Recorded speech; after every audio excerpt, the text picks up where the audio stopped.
Hi అండి, good evening. అందరూ బాగున్నారని కోరుకుంటున్నా. Yesterday one of the candidate 3+ years of experience పెట్టాడనమాట.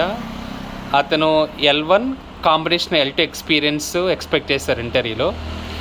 Company name వచ్చేసి హ్యాపీయెస్ట్ మైండ్స్ అనమాట. సో అతను రెజ్యూమ్లో పెట్టిన సిమ్ టూల్స్ వచ్చేసి IBM QRadar and Splunk. So కానీ నాకు తెలిసి అది Happiest Minds requirement Azure Sentinel అనుకుంటా.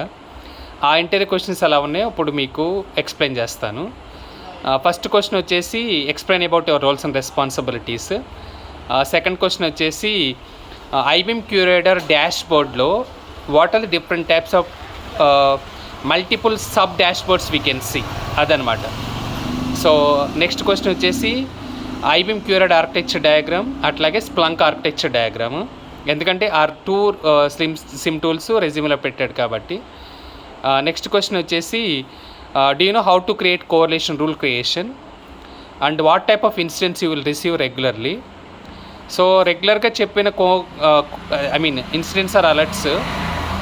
ఇతను క్యాండిడేట్ చెప్పిన ఏంటి multiple authentication login failure attempts from same source IP, multiple authentication login failures from same source user, అట్లాగే virus detected, ransomware detected, malware detected, DoS detected, DDoS detected, SQL injection attack, cross scripting అనేసరికి వెంటనే ఆయన అడిగిన question ఏంటి అంటే SQL injection correlation rule create చేయడం వచ్చా అని అడిగాడు అనమాట.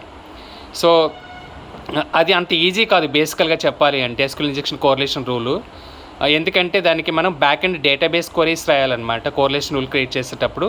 అట్లాగే ఇన్పుట్ వ్యాలిడేషన్ అంటే SQL ఇంజెక్షన్ అనేది అప్లికేషన్ సైడ్ వస్తుంది కాబట్టి ఇన్పుట్ వ్యాలిడేషన్ కూడా చాలా చాలా ఇంపార్టెంట్ అనమాట. సో అట్లాగే SQL ఇంజెక్షన్ కోరిలేషన్ రూల్తో పాటు SQL ఇంజెక్షన్ అటాక్కి లాగ్స్ ఏంటి అని అడిగాడు అనమాట. సో మీరు కమెంట్ చేయండి, మీరు SQL ఇంజెక్షన్ అటాక్కి లాగ్స్ ఏంటో చూద్దాం ఎంతమంది కరెక్ట్ పెడతారు. సో తర్వాత వచ్చేసి ఆయన combination of SQL injection SOC operations vulnerability scanning పెట్టాడు కాబట్టి వల్నరబిలిటీ స్కానింగ్లో కూడా కొన్ని క్వశ్చన్స్ పడ్డాయి అన్నమాట. వల్నరబిలిటీ స్కానింగ్లో క్వశ్చన్స్ ఎలా ఉన్నాయి అంటే వల్నరబిలిటీ స్కానింగ్ ప్రాసెస్ ఎక్స్ప్లెయిన్ చేయమని, అట్లాగే మీరు what is the frequency of the vulnerability scanning అంటే మీరు వీక్లీ స్కాన్ చేస్తారా, మంత్లీ చేస్తారా, లేకపోతే క్వార్టర్లీ చేస్తారా అదనమాట. నెక్స్ట్ క్వశ్చన్ వచ్చేసి who will do the patch updates అంటే ఏదైతే critical high medium lower information వచ్చినాయో ఆ ప్యాచ్ అప్డేట్స్ ఎవరు చేస్తారని, అట్లాగే what is vulnerability management patch policy దీన్ని కూడా మీరు కమెంట్ చేయండి. In your organisation what is the patch policy your following.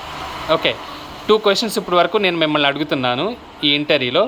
ఒకటేమో SQL ఇంజెక్షన్ అటాక్ లాగ్స్ ఏంటి, అట్లాగే సెకండ్ క్వశ్చన్ వచ్చేసి patch policy for vulnerability management. ఈ రెండింటికి మీరు ఆన్సర్ ఇవ్వండి, చూద్దాం ఎంతమంది కరెక్ట్గా ఇస్తారు.